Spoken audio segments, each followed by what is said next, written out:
সাপ্লাইটা ensure করার জন্য। আওয়ামী লীগ সরকারের পতনের পর দায়িত্ব নেন অন্তর্বর্তীকালীন সরকার।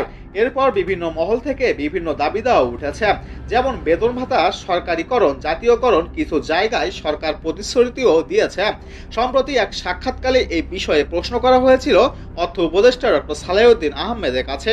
তার কাছে জানতে চাওয়া হয়, আপনারা প্রতিশ্রুতি দিয়েছেন, আপনারা করবেন, এতে যে অতিরিক্ত অর্থ ব্যয় হবে এটা কিভাবে সামাল দেবেন? এটা তো দীর্ঘকালীন একটা ব্যয় তৈরি হবে। জবাবে সালাউদ্দিন আহমেদ বলেন, রাজনৈতিক সরকার থাকতে ওরা এটা করেনি। এখন আমরা যেটা দিচ্ছি এটা একেবারেই নয়। এসব লোক একেবারেই বঞ্চিত হয়েছে। পে কমিশন থেকে শুরু করে পে বাড়াবো এবং তা আমরা সবই করব। এভাবে আমরা কিছু কিন্তু হাত দিচ্ছি না, কিন্তু এটা আমাদেরও কাজ নয়। তিনি আরো বলেন, রাজনৈতিক সরকার আসবে, তারা পে কমিশন করবে। এর আগে 2015 সালে পে কমিশন করা হয়েছিল। তবে কি সরকারি কর্মকর্তা কর্মচারীরা বেতন বাড়ানো নিয়ে এখনো কিছু হচ্ছে না? এমন প্রশ্নের জবাবে সালেউদ্দিন আহমেদের মাথা নেড়ে না সূচক উত্তর দেন,